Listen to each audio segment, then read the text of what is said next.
उन्हाळ्यात त्रास होऊन टोपी घालून फिरलतो पण संध्याकाळपर्यंत पाऊसच लागला. पण दिवस मात्र एवढं भारी गेला काय सांगू तुम्हाला. सकाळी लवकर उठल्यानंतर मला पण विश्वास वाटेना बाबा एवढं लवकर कसं काय उठलो मी. पण आता लवकर उठले तर लवकर आवरून घेतो आणि त्यानंतर जायचं पण आहे आपल्याला चहा विकायला.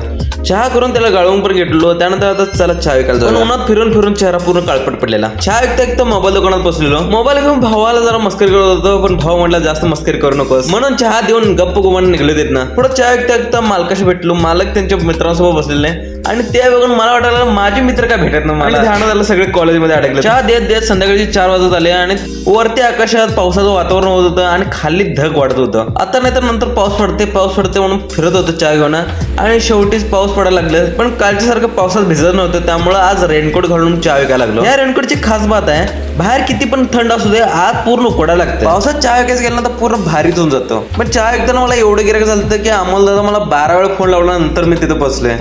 त्यासाठी अमोल दादा सॉरी म्हणत होता. अमोल दादा म्हणत होता आधी कॅमेरा बंद कर. शेवटी चहा संपलं आणि पाऊस पण आणि व्हिडिओ पण. मग भावांनो जाता जाता माझ्या व्हिडिओला लाईक करा, एक कमेंट करा, एक शेअर करा आणि तुम्हाला भेटतो मी पुढच्या ब्लॉग मध्ये.